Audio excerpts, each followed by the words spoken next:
Climate change is already here. We're seeing signs of it throughout Florida. Effects on weather, wildlife, and even your health. We're going to go over it all in this special. It's heavy, but we've also found a little bit of hope. Projects already underway to help protect this great place we call home. So settle in to learn more about climate change, our new normal.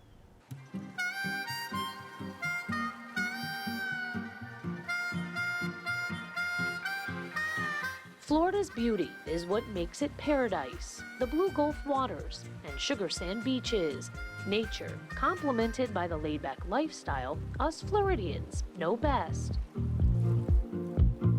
But it's this very locale, a state surrounded by more than 1,300 miles of coastline, that also makes us a prime target for climate change.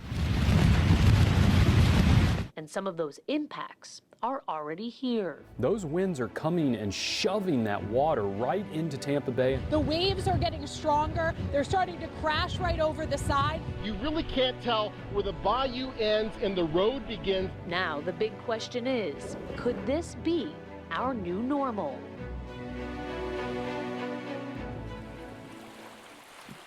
We live in the Sunshine State and know what kind of weather to expect most of the year. But even that is changing over time. Small differences in the average weather conditions meteorologists like ours reference in their weekly forecasts. I'm Mike Clay, Chief Meteorologist at Spectrum Bay News 9. The National Weather Service has a climate center in North Carolina, and every decade one of their duties is to look at the average of the last 30 years at all of these weather stations all over the United States.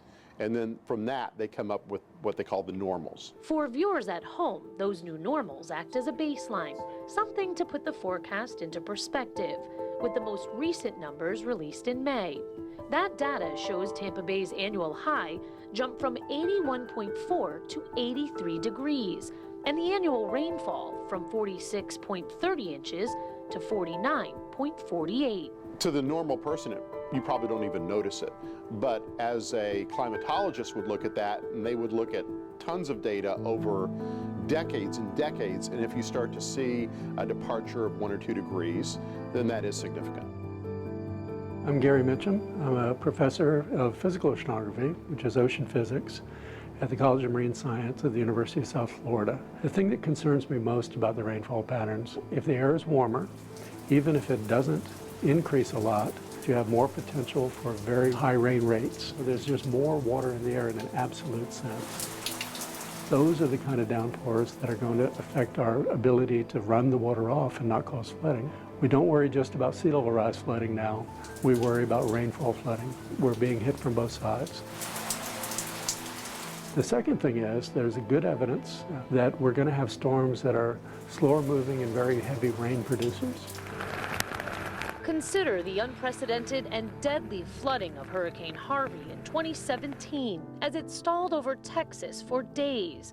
And just this summer, Hurricane Ida, its remnants dumping record rainfall in parts of the Northeast, leaving New York City to declare its first ever flash flood emergency as water filled subway stations and covered major highways. As we look into the future, the new normal is going to be that all of these things are predicted to be more frequent. You can almost set your clock to afternoon storms in the summertime.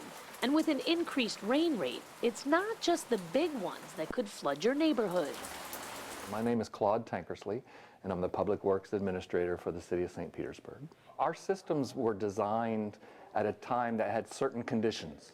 The bay is at least 8 inches, maybe more, higher than it was back in the 1940s. And 8 inches doesn't sound like a lot, but in such a flat area as we are, 8 inches can mean the difference between a street flooding every now and then or not.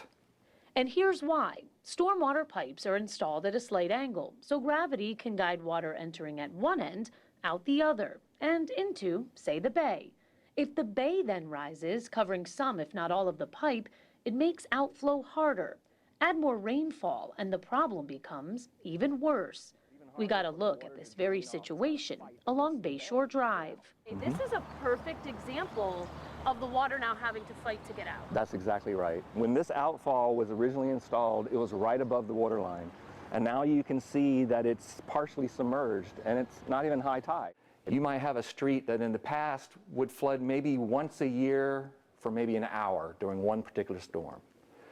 Now it's flooding maybe 6 times a year for 2 hours. And so that's going to be the conversation we have to have with the public. What is more important to you?